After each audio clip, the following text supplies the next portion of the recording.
A ninguna persona diciéndole, como usted tiene minoría, quédese callado. No es así.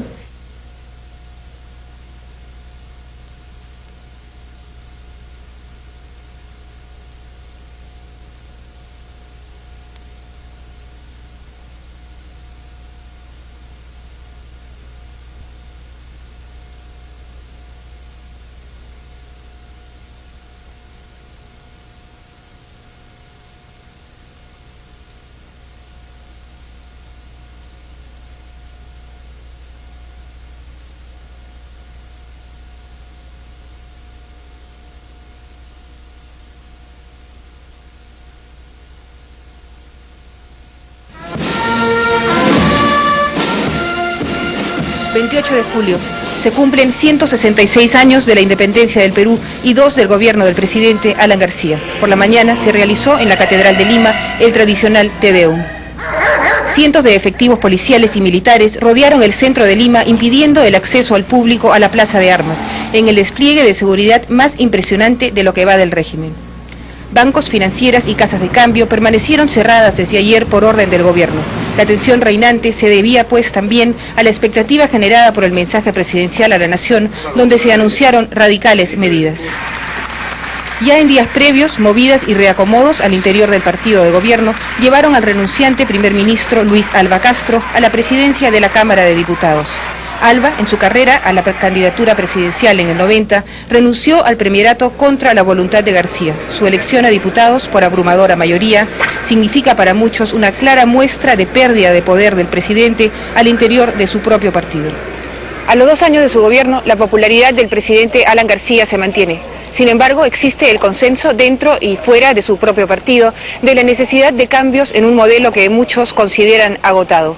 El Perú atraviesa una grave crisis. Falta aún una política antisubversiva clara para enfrentar a Sendero Luminoso. En lo económico, el crecimiento se ha detenido por la falta de reinversión de los empresarios nacionales y por la falta de créditos internacionales. En su contundente mensaje de hoy, el presidente afrontó estos problemas. Reinstauró las autoridades civiles en las zonas de emergencia, disminuyendo el poder de los militares. Levantó el toque de queda en Lima y anunció el próximo levantamiento del estado de emergencia en Ayacucho. Y en lo que se considera un giro a la izquierda, anunció la estatización de la banca privada, el cierre de las casas de cambio de moneda extranjera y fuertes sanciones para el mercado callejero de dólares. Medidas que sin duda lo enfrentarán a los grandes grupos de poder económico. Las reacciones se verán en los próximos días. Ha llegado la hora del cambio en democracia, de la revolución en democracia. A ella apuesto y por ella me entrego a ustedes, sabiendo que al hacerlo me encuentro mucho más cerca de todos los peruanos. Muchas gracias. En Lima, Perú, Mónica Soledad Seoane, Univisión.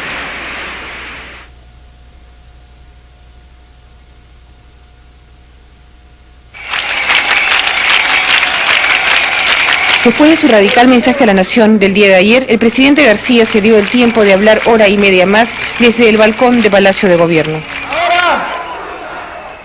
Ahora sí siento que estamos haciendo una revolución. Ahora sí siento que estamos luchando por la justicia. Ahora sí siento que hacemos una transformación. Mientras, en círculos políticos se comentaba con asombro la sorpresiva estatización de 10 bancos, 15 compañías de seguro y 5 financieras, así como el cierre definitivo de todas las casas de cambio de moneda extranjera. Anoche García, ante un mitin partidario, cómodo en su papel protagónico, cantó el himno y levantó la bandera aprista. Y esta fue la respuesta de Sendero Luminoso a las medidas políticas anunciadas ayer, entre ellas el levantamiento del toque de queda en Lima, el retorno de la autoridad civil a las zonas de emergencia y el levantamiento del estado de emergencia en Ayacucho. Un número aún no determinado de torres de alta tensión fueron dinamitadas, provocando un apagón que dejó a oscuras Lima y gran parte de la costa del país. Por lo menos se sabe de 3 muertos. Las reacciones de los políticos más conservadores ante el anuncio de la estatización de la banca no se hicieron esperar. Se está actuando con un criterio totalmente demagógico y el presidente está demostrando que por aplausos es capaz de tomar las medidas más descabelladas en contra de nuestra nación. Los militares desfilaron hoy en la Plaza de Armas y con esta parada finalizaron los festejos oficiales. El mensaje ha traído cola. No solo ha afectado a empresarios y banqueros, sino que también ha disminuido el poder de los militares en las zonas de emergencia y le ha quitado sus banderas a la izquierda. En Lima, Perú, Mónica Soledad Seoane, Univisión.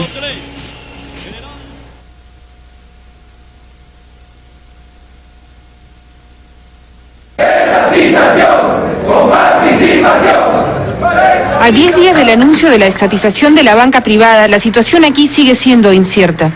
Las comisiones interventoras nombradas por el gobierno fueron declaradas ilegales por el Poder Judicial. Los banqueros, pues, volvieron a sus bancos en medio de ruidosas muestras de apoyo. El gobierno, sin embargo, desconoció el fallo y apeló. Así, cada banco tiene ahora 2 direcciones paralelas. Se espera la decisión final del Poder Judicial que terminará con las confusiones. Los propietarios siguen dispuestos a dar la batalla. Consideramos de que es una decisión política y no se fundamenta en ningún motivo técnico, ningún motivo válido para proceder a la estatización total de la banca.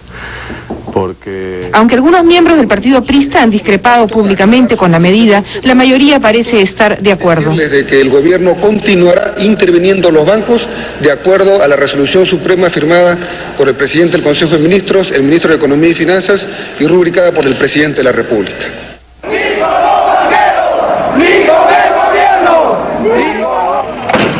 Ayer se inició en la Cámara de Diputados el debate sobre la ley de estatización y hoy ese debate se llevó a la calle. Numerosos grupos de manifestantes a favor y en contra marcharon por las calles de Lima enfrentándose con la policía. Las opiniones están profundamente divididas. Hay quienes están por la estatización, pero contra el gobierno, entre ellos la izquierdista Federación de Empleados Bancarios. La izquierda marxista, cogida de sorpresa, apoya con reparos, y el gobierno ha convocado a una manifestación de apoyo para el viernes. En todo caso, la violencia de las reacciones parece indicar que estas escenas se repetirán durante varios días. En Lima, Perú, Mónica Soledad Seoane, Univisión.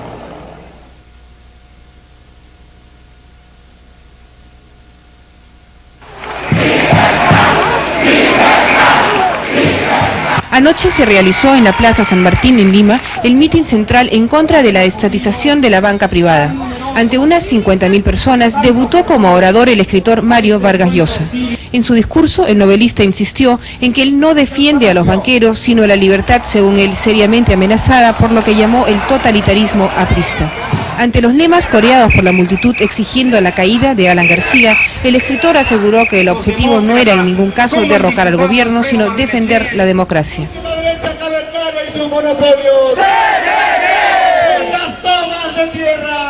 A la misma hora y a unas 5 cuadras de distancia se veía otra cara del Perú. La izquierdista Confederación Campesina del Perú, que agrupa un 70% del campesinado, inauguraba su 7º congreso. El ambiente de fiesta no ocultaba un marcado tinte antigobernista. Los campesinos apoyaron la estatización, pero con participación de los trabajadores en los directorios. Las críticas cayeron duramente sobre Vargas Llosa. Que aquí se vayan a contar su cuento y su novela a otro sitio, porque nosotros no se la creemos. Entre dos fuegos y a la misma hora, Alan García realizaba en Lima otros 2 mítines. Se calcula que ha convocado a unos 30 en los últimos 10 días. El presidente defendió la estatización como un medio de eliminar las diferencias sociales que podrían conducir finalmente a una revolución marxista. También fue muy duro con Vargas Llosa. Porque se utiliza el término libertad solamente para 4 banqueros. Es que 4 banqueros son los dueños de la libertad del Perú. Es que 4 banqueros son los dueños de la democracia del Perú. Yo vengo a decirles que el pueblo votó para que la democracia y la libertad sean de todos los peruanos sin ninguna excepción. Todo esto en Lima, mientras en la última semana Sendero Luminoso voló 2 puentes y causó la muerte de por lo menos 11 policías en la Selva Central y en Huancavelica, en lo que muchos consideran una escalada guerrillera. Según algunos observadores más serenos, esta discusión sobre la estatización de la banca privada, que lleva ya 24 días, ha hecho olvidar este problema. Y aquí, en Barranco, al borde del mar y en medio de la bruma limeña, el escritor abandona su torre de marfil para participar en política. No creo que el peligro mayor para la democracia en estos momentos venga de Sendero Luminoso. Yo creo que viene fundamentalmente de una tendencia autoritaria, de una tendencia semitotalitaria que ha aparecido en el seno del propio gobierno democrático. Eso es lo que me inquieta a mí muchísimo más. En Lima, Perú, Mónica Seoane, Univisión.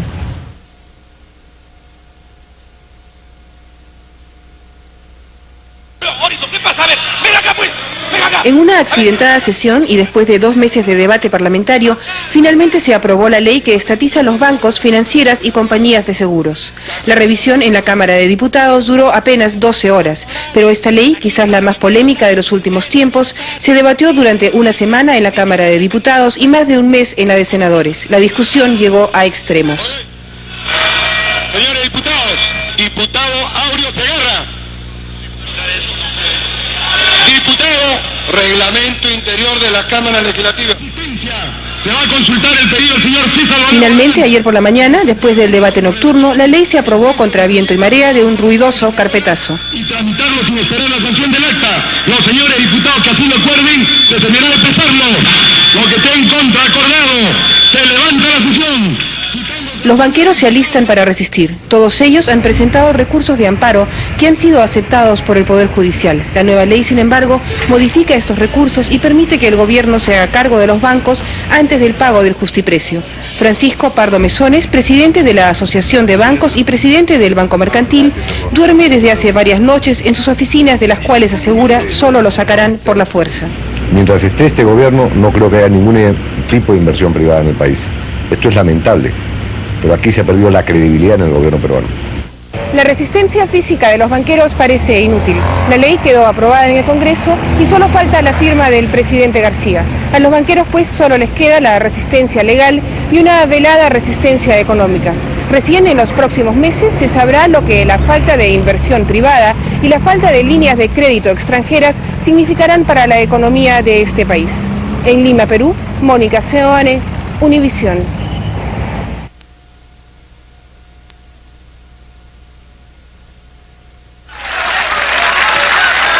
En busca de apoyo popular a la estatización de la banca privada, el presidente Alan García continuó esta semana una serie maratónica de presentaciones públicas, tanto en Lima como en el sur del país.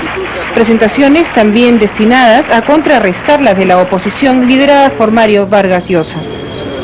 Y en el Senado, el gobierno avanzó algo hacia la estatización, al levantarse la huelga de hambre que 7 parlamentarios izquierdistas mantenían desde hace 9 días y al iniciarse el debate sobre la ley de amnistía, que ellos consideran un paso previo a cualquier otra discusión. Antes de la sesión, Armando Villanueva, secretario general del partido de gobierno, marcó sus diferencias con la Izquierda Unida. Porque no concibo que haya sentados en una curul defensores del terrorismo, que si lo fueran así no debían estar con la ley en la mano, sino con el fusil en el cerro.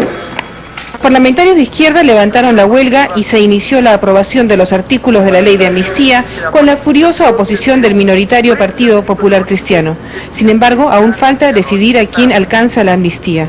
Las listas de beneficiados han sido cambiadas varias veces y aquí sí existen diferencias entre el APRA y la Izquierda Unida. ¿Cuál es la solidaridad para quienes injustamente están en las cárceles? Para quienes levantando en su mano la bandera de la justicia. ¡Por un Perú justo y necesario! ¡Federación Bancaria de Perú! ¡Contra el amarillaje! Y hoy surgió un nuevo problema para la estatización de la banca. La izquierdista Federación de Empleados Bancarios inició a fin de mes y antes del pago de sueldos una huelga general indefinida en busca de mejoras salariales. Sin embargo, la huelga esta vez no fue muy contundente, debido a que la federación que apoya a la estatización ha perdido el apoyo de parte de sus bases que la rechazan.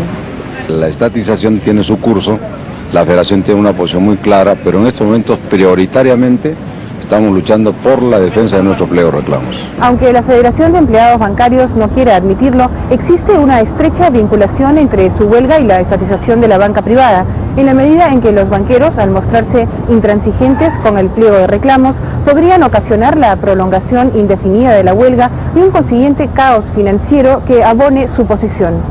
En Lima, Perú, Mónica Seoane, Univisión.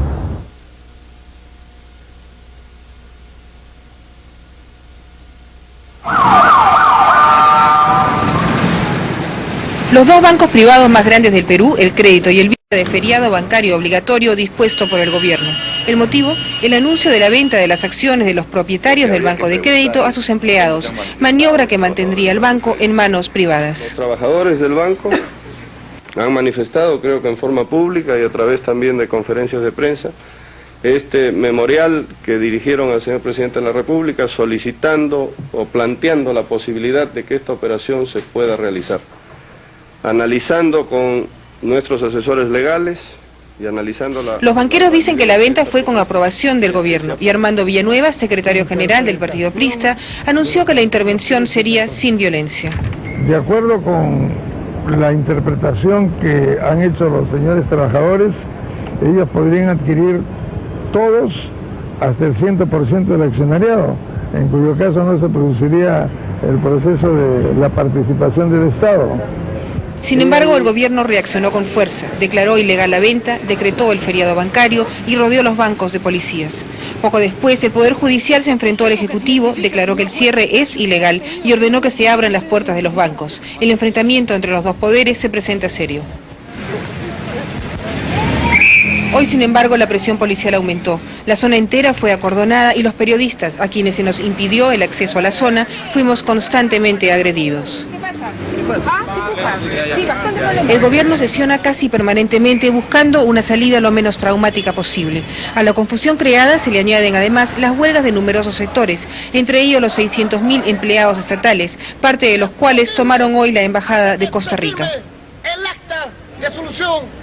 Las comisiones interventoras nombradas por el gobierno para reemplazar a los directorios de los bancos estatizados se encuentran reunidas con el ministro de Economía, Gustavo Saberbein. La toma podría producirse en cualquier momento. El enfrentamiento con el Poder Judicial, sin embargo, todavía no ha sido resuelto. Después de 2 meses de discusión en el Congreso, después de casi 40 mítines presidenciales y varios de la oposición, y después de unos 24 recursos de amparo, la ley de estatización continúa sin poder aplicarse.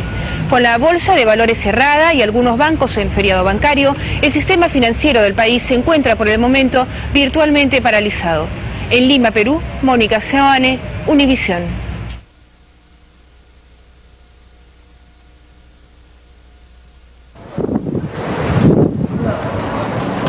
Ayer al anochecer, comisiones interventoras apoyadas por unos 400 efectivos policiales ingresaron violentamente a 2 bancos y una financiera recientemente estatizados. Nuevamente la prensa fue golpeada, las cámaras rotas y el material decomisado. La puerta del banco de crédito, rota con una tanqueta de la Guardia Civil del Perú, solo pudo ser filmada horas después. Guillermo Vice, propietario del banco del mismo nombre, ni siquiera habló con los interventores. Sí, han roto la puerta y han entrado con decenas de policías y de PIPs no uniformados que han entrado por todas las oficinas. Poco después, el gobierno sacó un comunicado. La intervención de las 3 instituciones se ha realizado sin mayores incidentes y en nada afectará los ahorros, depósitos y valores de los ahorristas. Más tarde, el aún no intervenido Banco Mercantil se convirtió en el centro de reunión de los banqueros. Francisco Pardo Mesones, presidente de su asociación, expresó la repercusión política que esta medida tiene para ellos. Hoy día los tanques de la policía han ingresado a los bancos peruanos en forma violenta y han sacado a los directivos legales en una manera no democrática. Este país hoy día ha perdido la democracia y se convierte en una dictadura. Esa mañana la tensión iba en aumento. Los bancos intervenidos ayer funcionaban a medias con policías adentro y los banqueros se volvieron a reunir en el Mercantil entre nubes de periodistas y curiosos esperando la intervención de este local que será para el gobierno el hueso más duro de roer. Con la violenta incursión de anoche, el gobierno del presidente Alan García no solo rompió totalmente los pocos vínculos que le quedaban con empresarios y banqueros, sino también con sectores de centro y centro-derecha que lo apoyaron con sus votos. Aislado de la izquierda desde la violenta incursión a las universidades de hace algunos meses, al presidente Alan García solo le quedaría el Partido Aprista para gobernar frente a una seria crisis económica. En Lima, Perú, Mónica Seoane, Univisión.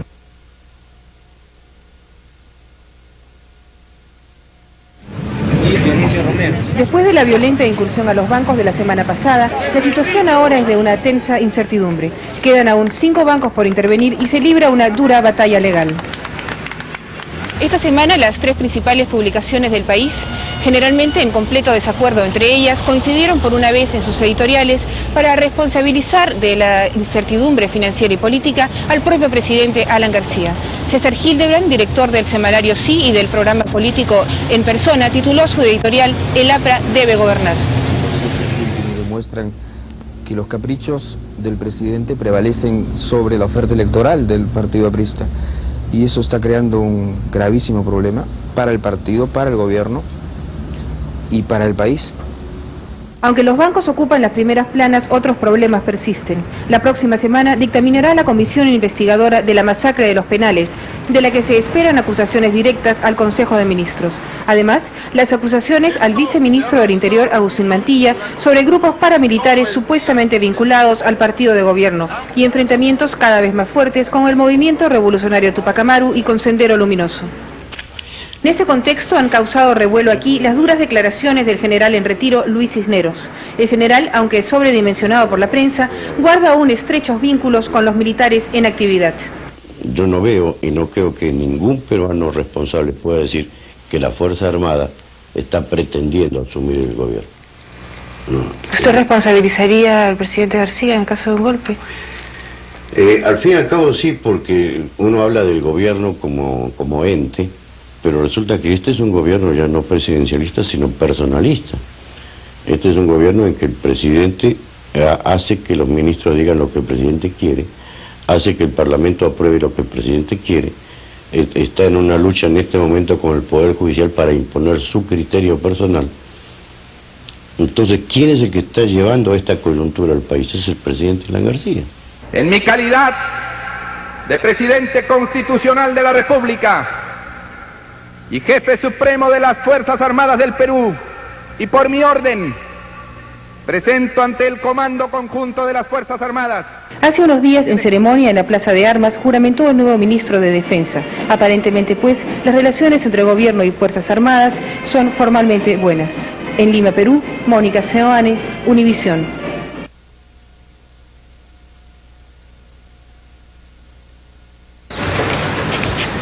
La crisis política que planteó la posibilidad de un golpe militar en el Perú esta semana se habría resuelto, con la permanencia del presidente Alan García en el poder, pero en un total aislamiento, incluso dentro de su propio partido.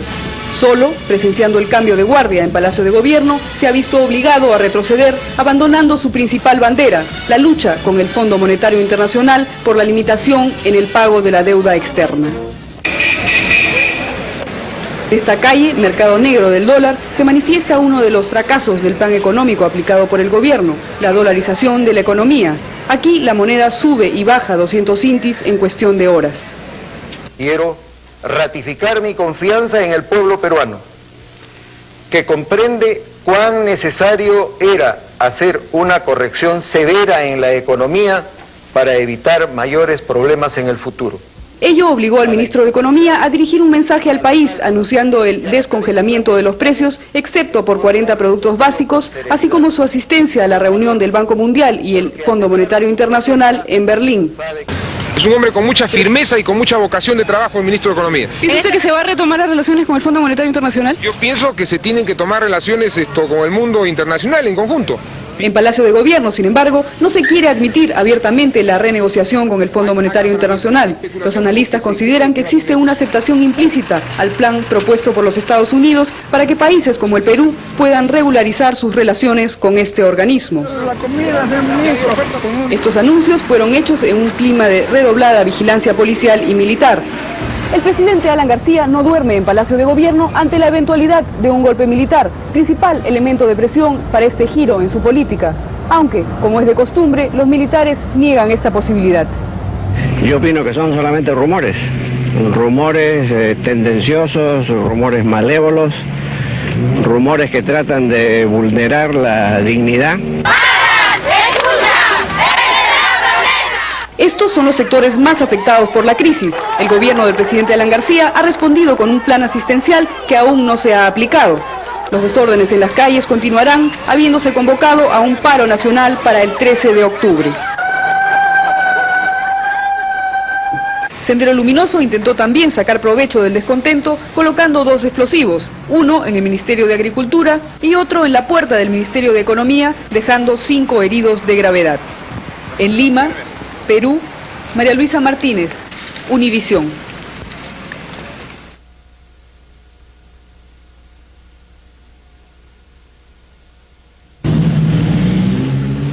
En esta casa vive una típica familia de clase media. Los señores López la construyeron con esfuerzo, pero han decidido venderlo todo y se van del país. Si seguimos como seguimos, esto se va a convertir como una Nicaragua. Para la señora López, el principal problema es el futuro de sus 4 hijos. Teme no poder educarlos ni alimentarlos. Desgraciadamente, este presidente se ha ido contra la clase media. Él cree que lo que la clase media ha conseguido ha sido, ¿qué? ¿Porque le cayó del cielo? No. Nosotros... Esta es la cola de la Oficina de Migraciones. Se calcula que cada mes entre 6.000 y 7.000 personas abandonan el Perú. Desde 1985, cuando asumió el gobierno el presidente Alan García, han salido 110.000 peruanos, 45.000 de los cuales estarían en los Estados Unidos. Muchos de ellos, jóvenes profesionales y estudiantes, a quienes la crisis económica no les augura futuro alguno. Acá la cosa está tan fea que no hay posibilidad de trabajo. Para estudiantes como él, terminar una carrera en una universidad estatal es cada vez más difícil. La policía ingresó esta semana a la Universidad de San Marcos buscando a supuestos miembros de Sendero Luminoso y obligó a los alumnos a cantar el himno nacional frente a la bandera peruana, con la que sustituyeron a una de la guerrilla que flameaba desde hacía meses atrás en el patio de entrada. Pero el desgobierno, las alzas que en los últimos 3 meses han sido de hasta 400% y las múltiples caras de la violencia son las que incrementan el éxodo. Estos trabajadores protestan por sus bajos salarios y culpan al gobierno por la desaparición hace un mes de Óscar Delgado, dirigente del sindicato de aduanas. Alan García, quien asiste cada vez menos a actos públicos, acompañó el cortejo fúnebre del expresidente del Perú, José Luis Bustamante y Rivero. Mientras tanto, los observadores políticos insisten en afirmar que los funerales de la democracia peruana no estarían tan lejos y los miembros del gobierno aseguran que el supuesto golpe militar es obra de los fabricantes de rumores. En Lima, Perú, María Luisa Martínez, Univisión.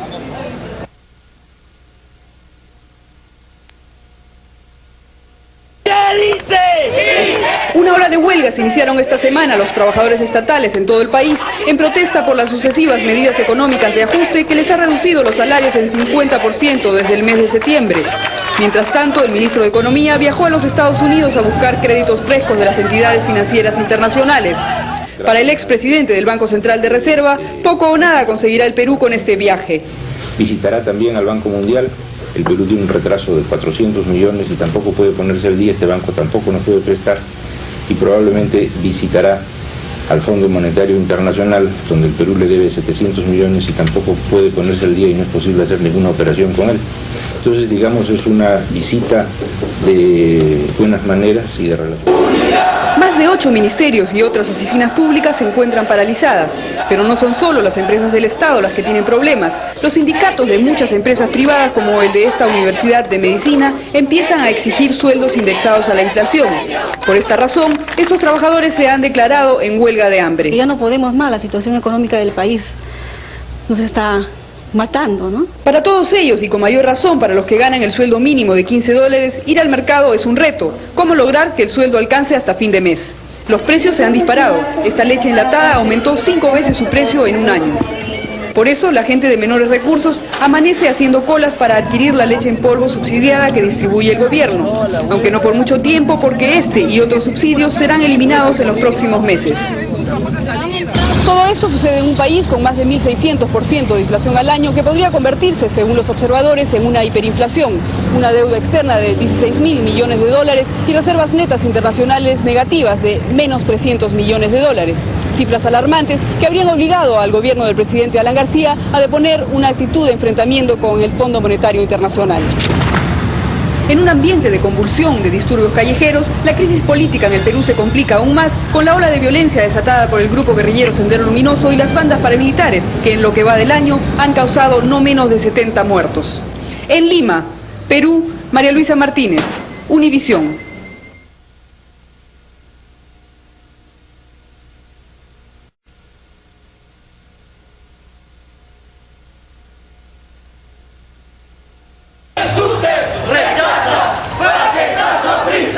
Esta semana fueron anunciadas por cuarta vez en 5 meses nuevas alzas en los precios de los alimentos y los combustibles, lo que originó la inmediata respuesta de maestros y trabajadores estatales, quienes se encuentran en huelga desde hace 3 semanas por mejoras salariales. El ministro de Economía anunció además que habrá otros 4 ajustes entre los meses de febrero y mayo. Estamos seguros que conociendo las reglas de juego, las expectativas, la especulación y el acaparamiento se reducirán significativamente. Pero en los mercados sigue la escasez de los alimentos básicos. Estas madres de familia, desesperadas porque hacían cola desde las 5 de la mañana y no se les atendía, rompieron las puertas de este supermercado estatal. Nos hemos visto en la necesidad de hacer este saqueo. Reconocemos que hemos hecho mal, pero el pueblo necesita. Hoy día sabemos que todo ha amanecido con nuevo precio, entonces esperanzadas en que nos... Pero no es solo la especulación. La escasez de arroz y maíz, productos subsidiados de consumo popular, es acentuada por la huelga que hace 10 días iniciaron los agricultores de 3 departamentos selváticos. Ellos reclaman que se les pague las deudas que el gobierno les tiene desde hace 4 meses. Y eso ha obligado a que el campesinado resuelva no sembrar maíz, no sembrar arroz y se dedique a otras actividades, como por ejemplo el sembrío de la coca, ¿no? Que es un problema que... Muchos seguirán el camino de la siembra de coca y otros simplemente dejarán el campo, poniendo en riesgo el abastecimiento de las ciudades. Quien obtiene provecho de esta situación es la guerrilla de Sendero Luminoso, que estaría interesada en propiciar la escasez de los alimentos que ingresan a Lima por esta única vía desde la Sierra Central. Para ello intentan obligar a los campesinos a cultivar solo para el autoconsumo. En este afán por controlar el campo, los subversivos mataron esta semana a 29 campesinos. Mientras tanto, en Lima, la Dirección contra el Terrorismo de este país desactivó un comando subversivo integrado por 3 hombres y 2 mujeres. A pesar de estas capturas, la violencia política en el Perú sigue aumentando. En lo que va del año han muerto 199 personas, producto de las acciones rebeldes y contrainsurgentes. En Lima, Perú, María Luisa Martínez, Univisión.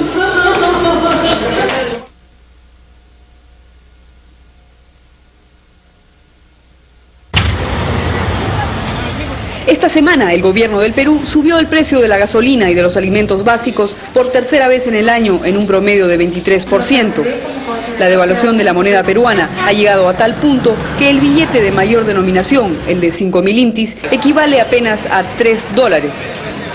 En esta pequeña calle del centro de Lima, las monedas se venden por kilo porque ya no tienen aceptación en las transacciones comerciales y se usan en la confección de artesanías.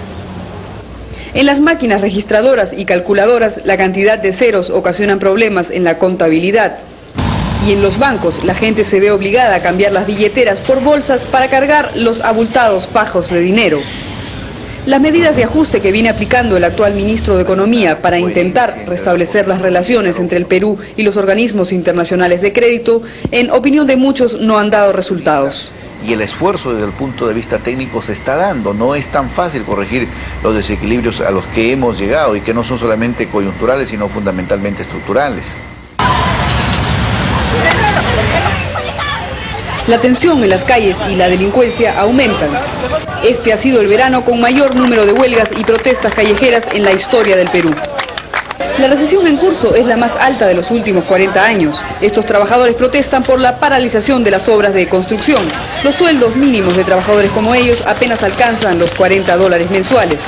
Según el conservador exministro de Economía, la solución sería la renuncia del presidente García. El presidente García dice que no hay que ir al fondo y manda a los ministros al fondo. No hay que ir al BID y manda a los ministros al BID. Entonces hay una especie de juego, entonces nadie sabe para dónde está, ¿no? Y depende como amanezca el día, declaran, ¿no? A favor del BID o en contra del BID, a favor del fondo o en contra del fondo, no. De la crisis y los desaciertos del gobierno sacan partido la oposición de Izquierda Unida y del conservador Frente Democrático encabezado por el escritor Mario Vargas Llosa. La pugna por la sucesión ya iniciada no está aún clara.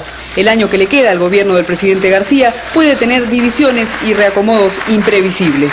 Mientras tanto, aunque la guerrilla de Sendero Luminoso no está ganando la guerra que ya le ha costado 13.000 muertos al Perú, en opinión de los expertos, controla 1/3 de las zonas rurales y estaría avanzando en su objetivo de impedir la realización de las elecciones. En Lima, Perú, María Luisa Martínez, Univisión.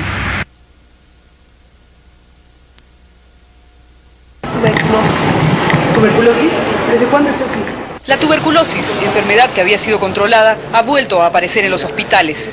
Esta niña debería recibir tratamiento gratuito, pero las insuficiencias de los servicios estatales han llegado a tal punto que los pacientes reciben alimentos con la cuarta parte de las calorías que requieren. Té, un pan, Almuerzo. una sopa y una gelatinita. En este hospital psiquiátrico el asunto ha tomado ribetes de escándalo en los últimos días. 9 pacientes murieron por desnutrición al no haber sido alimentados adecuadamente, según los informes médicos. El ministro de Salud ha negado esta denuncia, acusando a los dirigentes médicos y a los medios de comunicación de sensacionalistas. Porque incluso puede darse el caso de que sea por desnutrición, pero usted sabe que hay enfermedades psiquiátricas que llevan, ¿no?, a la anorexia nervosa, o hay algunas enfermedades que pudieran ser responsables de eso. Yo no he tenido ninguna comunicación. Sin embargo, la Federación de Médicos sostiene que la tasa de mortalidad en los hospitales ha aumentado de manera alarmante. El ministro de Salud está mintiendo al país, está pretendiendo ocultar hechos evidentes que demuestran a los niveles que hemos llegado en el descuido de la atención a los pacientes. Y esto ocurre aquí en la capital de la República. Imaginemos las gravísimas situaciones que se viven en los lugares apartados del país, en las zonas rurales. En los hospitales ya no hay medicinas, ni siquiera insumos básicos como algodón, guantes, alcohol o ropa de cama. Los enfermos deben ser atendidos por sus propios familiares. En las salas de operación se cobra hasta el oxígeno e incluso la gasolina de las obsoletas ambulancias. Hasta el director de este hospital, nombrado por el gobierno, reconoce las deficiencias. Bueno, indudablemente hay deficiencias. Hay deficiencias que son originadas por los presupuestos bajos en el sector salud. Eso es definitivo. Hay que levantarnos, compañeras. Hay que alzar nuestra voz de protesta. Hay que agitar. Hay que organizarnos para poder sobrevivir. Tras 2 días de paralización de los médicos, el tema de la salud se ha politizado. La izquierda organizó una protesta frente a este hospital. Claro indicio de lo que podría ser la anunciada huelga indefinida de los médicos. En Lima, Perú, María Luisa Martínez, Univisión.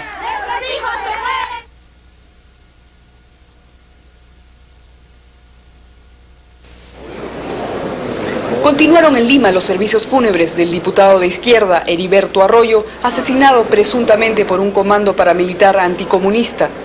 El atentado ocurrió en el distrito de Chaclacayo, 35 kilómetros al este de Lima, luego de que el diputado y su esposa dejaran a sus hijos en la escuela. Yo solamente salí, escuché los balazos, fueron dos, salí y lo vi al señor que lo habían disparado por la parte del carro de atrás y el señor manejó hasta ahí es donde se ha quedado. Arroyo murió cuando era trasladado a esta clínica particular. Hasta aquí llegaron parlamentarios del Frente de Izquierda Unida. Con el diputado Arroyo suman 4 los dirigentes de Izquierda Unida asesinados en la última semana. También llegaron miembros del gobierno. En opinión del ministro de Energía y Minas, la guerrilla de Sendero Luminoso sería la responsable de esta muerte. Naturalmente, no creo que exista aquí otra clase de grupos que hayan querido matar a un diputado que no ha hecho daño a nadie, que luchaba por su pueblo, que era un hombre que representaba los intereses campesinos. La policía ha repartido ya el identikit del asesino y la izquierda culpa a un comando paramilitar anticomunista integrado por fuerzas de choque del gobierno. El hecho de que a mi oficina hacia las 11 de la mañana ha llamado una mujer, voz de mujer, indicando de que esta es una acción de Rodrigo Franco y no de Sendero Luminoso, y dirigida a cerrar el paso a algunas investigaciones sobre irregularidades o corrupciones que el diputado Arroyo estaría investigando. Todos los partidos participaron en el homenaje póstumo. El diputado Arroyo es el primer parlamentario asesinado en la guerra. Luego de este crimen se agrava la situación del gobierno. El gabinete tendría que renunciar, aunque esto tendrá que esperar a que terminen los días de duelo. Que suscita la protesta más encendida y el más profundo dolor. Si se confirma que los autores de esta muerte fueron miembros de un grupo paramilitar vinculado al gobierno, la respuesta de la izquierda podría ser también violenta. Comenzaría así una nueva etapa, con la aparición de nuevos grupos armados, además de Sendero Luminoso, el Movimiento Revolucionario Tupac Amaru y las Fuerzas Armadas, todos ellos enfrentados entre sí, lo que los analistas empiezan a llamar la libanización de la guerra. En Lima, Perú, María Luisa Martínez, Univisión.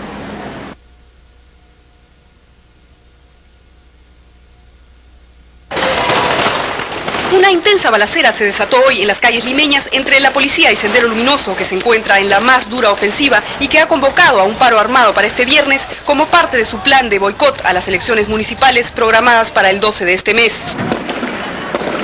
A esta céntrica plaza ubicada en el distrito de La Victoria llegaron todos los cuerpos especializados en la lucha antisubversiva y en un desordenado operativo disparaban en todas direcciones.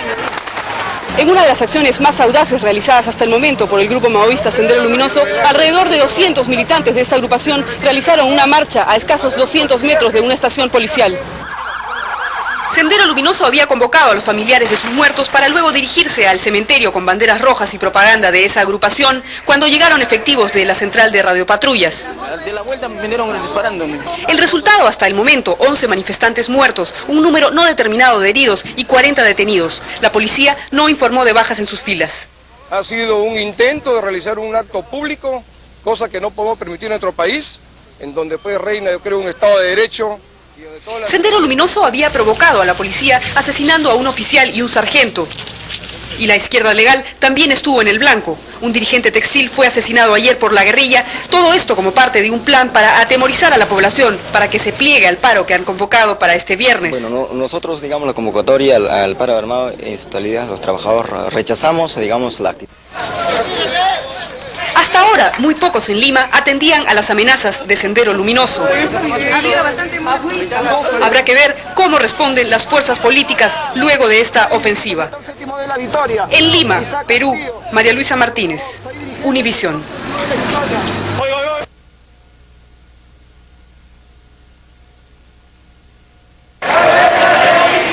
Una multitud de 50.000 personas marchó hoy en Lima desafiando a la violencia de la guerrilla maoísta que ha intensificado sus acciones a 8 días de la realización de las elecciones municipales. Algo inédito, salvo el partido de gobierno, desde la extrema izquierda, la Iglesia y los partidos conservadores, con su candidato presidencial, Mario Vargas Llosa, salieron a las calles. Yo creo que el temor es algo perfectamente legítimo, pero mi impresión es que serán mucho más numerosos los que, desafiando el temor, van a comparecer para decir sí a la libertad, sí a la democracia y sí a la paz. Por el paro armado que para hoy había convocado Sendero Luminoso, no había transporte. El pocas veces utilizado tren de pasajeros debió suplir esta falta. Pero por las amenazas, no muchos salieron a trabajar. No hubo autobuses, muchos comercios y fábricas se mantuvieron cerrados. La ciudad quedó bajo el control de las Fuerzas Armadas y de la policía, que ayer allanó el local del diario considerado como el vocero de la guerrilla. Las acciones de sabotaje se limitaron a la voladura de 2 torres de transmisión eléctrica y esta mañana un patrullero fue atacado. Luego de lo cual se inició un operativo de rastrillaje en uno de los llamados pueblos jóvenes, pero no se logró capturar a los subversivos. La concurrida marcha sorprendió a muchos porque fue convocada por la izquierda, que ha sido considerada por algunos como el brazo legal de la guerrilla y para otros no ha mantenido una posición tajante frente al terrorismo de Sendero Luminoso.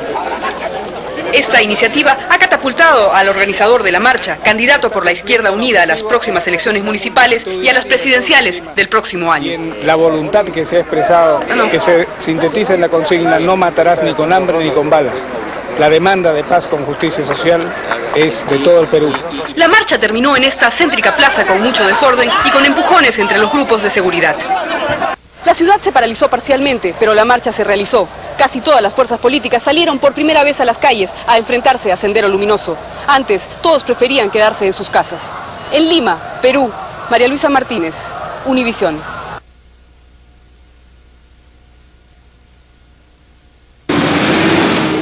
A 2 días de las elecciones municipales, se mantiene en Lima un férreo control militar tras la creciente ofensiva de Sendero Luminoso. Fuerzas combinadas del Ejército y la Policía realizan operativos de rastrillaje a diario. La vivienda universitaria de San Marcos fue nuevamente allanada luego de un atentado dinamitero en la Sociedad Nacional de Industrias realizado por el guevarista Movimiento Revolucionario Tupac Amaru, que se ha sumado a la ofensiva de la guerrilla.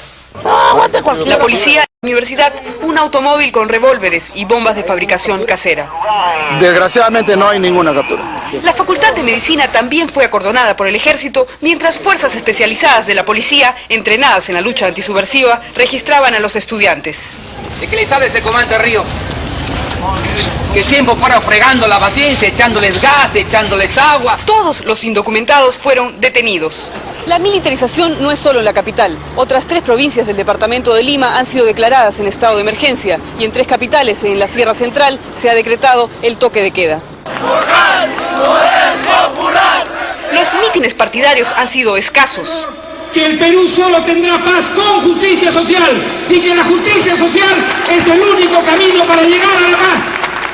Allí también se ha reflejado el clima de tensión a través de los recelosos cuerpos de seguridad de los candidatos. La propaganda se realiza fundamentalmente en la televisión. Este es el candidato que encabeza las encuestas. Necesitamos una oportunidad. Y yo creo que esa oportunidad el país no las quiere dar. Al igual que él, el conservador Frente Democrático, por temor, ha preferido no convocar a un mitin de cierre de campaña.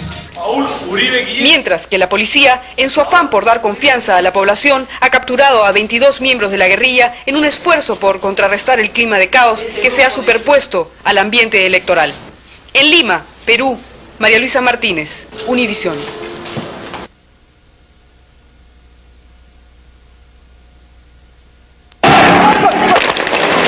Estos trabajadores de la empresa metalúrgica estatal Morabeco defienden cuerpo a cuerpo su puesto de trabajo. Ellos prefieren enfrentarse a la policía en las calles antes que aceptar que el gobierno cierre la fábrica en la que trabajan, la cual está en la quiebra. Entonces lo que en estos momentos queremos es de que la empresa sea reflotada, el gobierno ponga un capital de trabajo para poder seguir fabricando los productos de esta fábrica. La policía, enfrascada en la lucha antisubversiva, parece tener carta blanca para utilizar armas de fuego, incluso en contra de los trabajadores.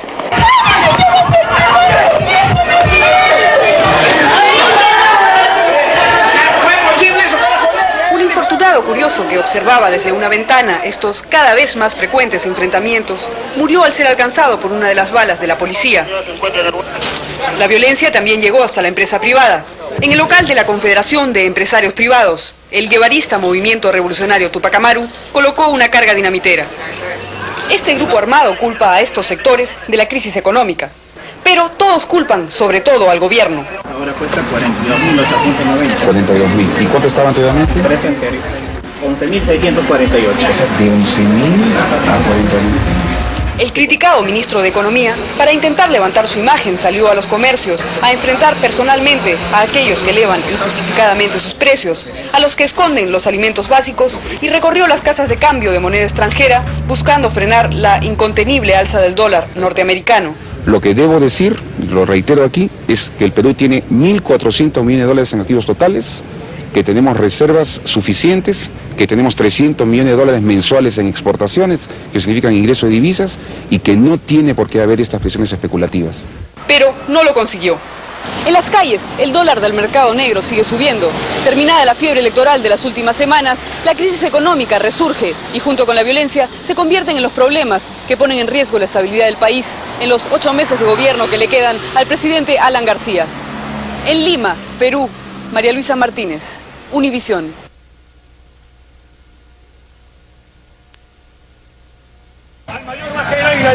Ni a policías ni a estudiantes sorprenden ya las bombas de fabricación casera que dejan los infiltrados de Sendero Luminoso en las marchas de protesta.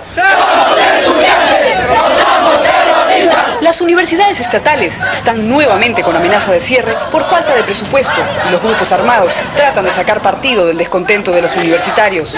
Esa es la preocupación de la máxima autoridad universitaria en el Perú.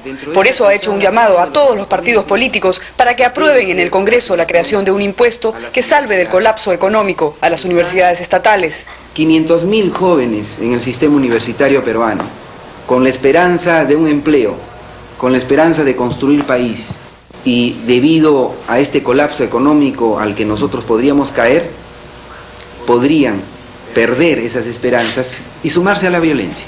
Esta es la Facultad de Medicina que fue construida a principios de siglo. De aquí salen los mejores médicos del país, pero por méritos propios. El Estado solo gasta $44 por estudiante al año.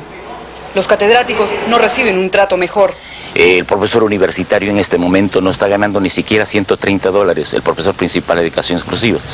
Cuando yo terminé mi función, porque yo soy cesante, yo ganaba $1.000. Y en este momento estoy ganando una pensión de que no llega a 130. Las condiciones de estudio son precarias. En las pequeñas y desabastecidas bibliotecas, las computadoras se ven solo en fotografías. Los laboratorios ya no funcionan. Por falta de equipo, ya casi no hay prácticas. Cuando las hay, 20 alumnos deben compartir una sola mesa. Lo único que les queda sería protestar y tomar algunas medidas de fuerza para conseguir los derechos que, como la Constitución nos consagra, ¿no? Derecho a la educación, a la vida y a la salud. Algo positivo, afirman los estudiantes, es que esta situación preparará a los futuros médicos para enfrentar los problemas que encontrarán en los hospitales, a donde la crisis también ha llegado. Si el pedido para crear un nuevo impuesto que financia a las universidades estatales no prospera, los rectores, ya lo anunciaron, iniciarán una huelga de hambre y los estudiantes, una vez más, saldrán a las calles a protestar. En Lima, Perú, María Luisa Martínez, Univisión.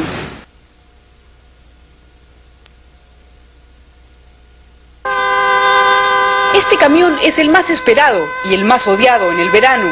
La empresa estatal del agua no llega hasta aquí y los pobladores de estos barrios, los más pobres de Lima, deben pagar pequeñas fortunas por un poco de agua. Y nosotros tenemos que padecer, ya cuando vienen a 3 días la gente, todos corren y no nos quieren dejar el agua. A veces pasa hasta una semana sin agua. Una oficina de quejas funcionaría muy bien aquí. No hay nada. Y para pagar 15, 20 millones. Y de agua, luz, no hay. Y quiero saber cuánto gastamos. Las señoras protestan además por la falta de luz, porque los niños se deshidratan y porque deben caminar varios kilómetros en el arenal para buscar unos baldes de agua. Ni los que tienen instalaciones se salvan. El racionamiento abarca toda la ciudad, una de las más grandes de Sudamérica, que alberga a 6 millones de habitantes. Hasta el centro, frente al edificio del Congreso, llegan las colas y la sed. Hay un problema grave de presupuesto. El municipio de Lima maneja el 1% del presupuesto nacional de la República y aloja el 30% o 35% de los pobladores. Eso está mal. No hay forma en que una metrópoli se maneje con estos recursos ridículos. Así, cada uno se las arregla como puede. En las urbanizaciones nuevas se construyen tanques de almacenamiento propios que forman parte del paisaje limeño. El agua sobra, 2 ríos, además de este, cruzan la ciudad de Lima. El problema es que las empresas estatales de servicios públicos están desfinanciadas y no pueden atender nuevos proyectos, y menos aún las necesidades de los pueblos jóvenes, que ahora representan más de la tercera parte de la ciudad. El agua, que debería servir para calmar la sed, está sirviendo más bien para caldear el ánimo de la gente.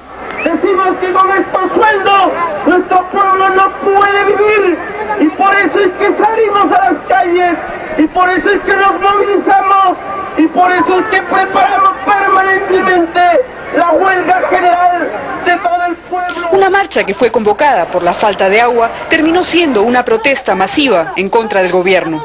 En Lima, Perú, María Luisa Martínez, Univisión.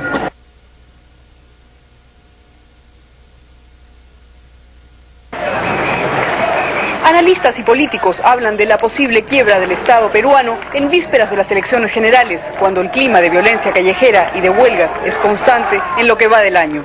¡Y va a caer! ¡Y va a caer! ¡Ojito lindo va a caer! Ojitos lindos le llaman los trabajadores estatales en huelga al ministro de Economía, aquí en forma de muñeco, a quien responsabilizan de la situación económica.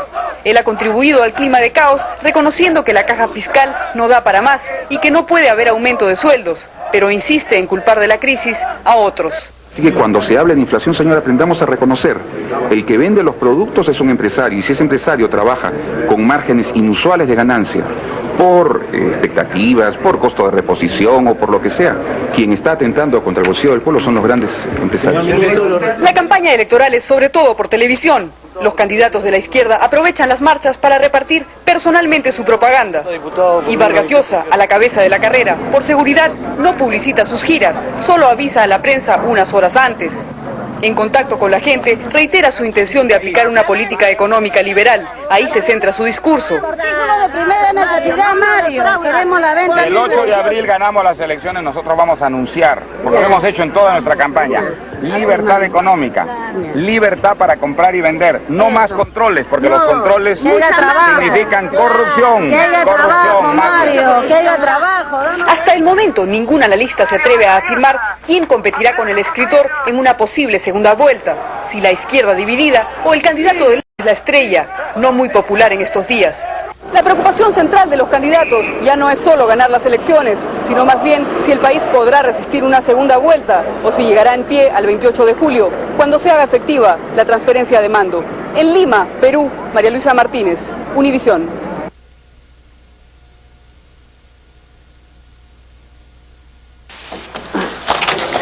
Toda Toda la atención se ha centrado en esta casa, desde donde cómodamente se construyó a lo largo de un año el túnel que sirvió para escapar al jefe y a otros 47 miembros del movimiento revolucionario Tupac Amaru.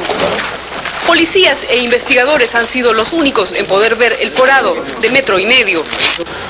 Los policías encargados de la seguridad del penal han sido detenidos. Pero las críticas al gobierno han sido muy duras. Los diarios de oposición incluso hablan de vínculos del presidente Alan García con el líder del movimiento revolucionario Tupac Amaru, Víctor Polay Campos. Ellos fueron compañeros de estudios. Que el padre de Víctor Polay fue fundador del APRA y que un ministro de Estado sea su hermano político es muy sospechoso, según el diputado conservador Alberto Borea. Lo grave es pues que cualquier atentado de estas personas de aquí en adelante pues son vidas que van a tener que recaer sobre los hombros de García Pérez y los hombres que están en el gobierno. El MRTA asesinó al ministro de Defensa en enero pasado y tras esta fuga los militares peruanos estarían, por decirlo menos, muy descontentos. Más aún, cuando Alan García ha respaldado a la policía y al ministro del Interior, quien, según los partidos de oposición, debería haber renunciado. Unas son de cal y otras de arena, pero lo que importa es mantenerse firmes, no dejarse amilanar. Que otros retrocedan, se acobarden, se escandalicen, se amilanen, es su problema. Algunos observadores han considerado que hablar de vinculaciones del gobierno de García con esta fuga es descabellado porque es su imagen la más perjudicada a pocos días de terminar su mandato. Él entregó 400 nuevos patrulleros a la policía, como queriendo cerrar con broche de oro su gestión. Pero estos patrulleros difícilmente podrán tranquilizar a los peruanos que siguen escandalizados tras la fuga masiva. Por el contrario, muchos piensan que el gobierno que sale estaría entregando en las manos del próximo presidente, Alberto Fujimori, una bomba de tiempo. En Lima, Perú, María Luisa Martínez, Univisión.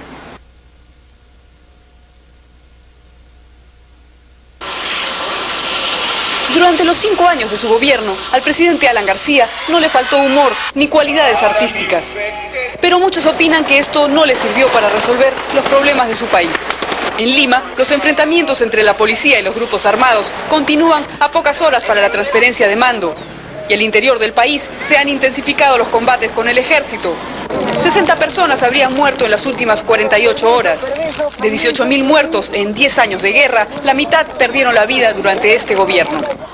Las acciones de sabotaje y la sequía han dejado a las principales ciudades sin luz y sin agua.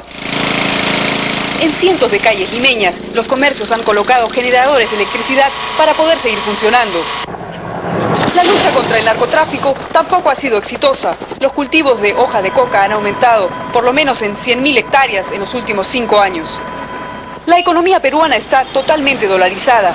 En las últimas 24 horas, el precio del dólar se duplicó. Las reservas netas son negativas y la deuda externa asciende a 16.800 millones de dólares.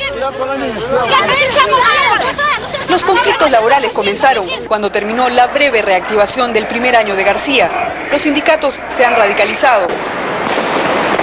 Según los analistas, la tercera parte de los peruanos, 7,5 millones, viven actualmente en condiciones extremas de pobreza. Junto con la transferencia de mando se prepara la celebración de las fiestas patrias. Algunos piensan que no hay mucho que festejar. Terminado el periodo de García, la preocupación es si el presidente electo, Alberto Fujimori, podrá sacar al Perú de la peor crisis de su historia. En Lima, Perú, María Luisa Martínez, Univisión.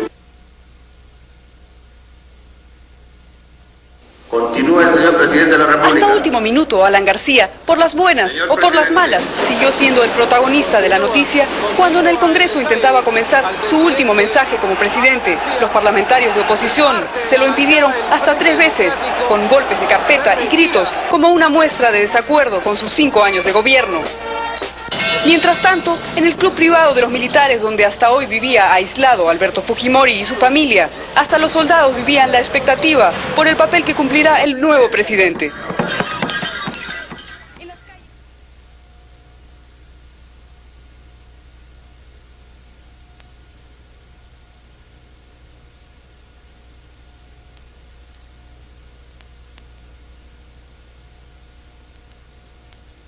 Está bien que como presidente no tenga la mayoría de la aceptación popular y que después de 4 años y medio esté en minoría de aceptación popular, pero no se puede arrinconar a ninguna persona diciéndole, como usted tiene minoría, quédese callado. No es así.